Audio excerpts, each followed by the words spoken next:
Paris. Monsieur le Président. Bien entendu, notre groupe votera la subvention à Médecins du Monde pour qu'ils viennent en aide aux populations civiles de la bande de Gaza. Mais je trouve extraordinaire la manière dont on présente les choses, qui est due soit à l'ignorance, soit au mensonge. Je rappelle qu'il y a 19 ans que Israël a évacué la bande de Gaza. Et que donc ce qui s'est passé le 7 octobre, c'est une organisation terroriste qui a déclaré la guerre à Israël en se livrant à un pogrom infâme. Et donc la responsabilité de cette guerre, elle n'est pas du fait de l'État d'Israël, elle est du fait d'une organisation terroriste dont le slogan, car quand je vous vois venir dire la paix, les deux États, mais vous écoutez ce qu'ils disent?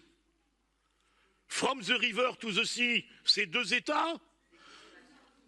Ces deux États, les Palestiniens de Gaza, le Hamas, veulent la destruction de l'État d'Israël.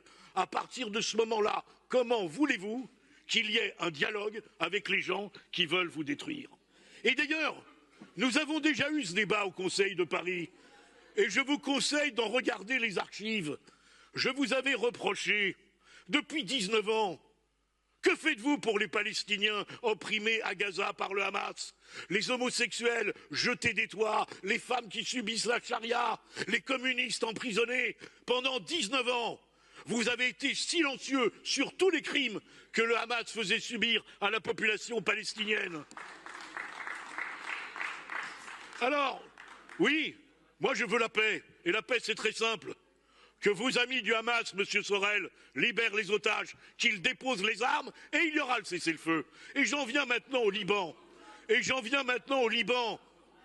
Vous devriez avoir honte. Vous devriez avoir honte. Vous devriez avoir honte. Alors que le Hezbollah a participé à l'assassinat de nos parachutistes du Drakkar, de venir dire que ce groupe mérite notre considération. Cette organisation d'assassins qui fait jeter sur les populations civiles depuis longtemps des missiles, eh bien aujourd'hui, effectivement, elle est en voie de destruction. C'est une chance pour le Liban de se débarrasser du Hezbollah, comme ce sera une chance pour les Palestiniens de se débarrasser du Hamas.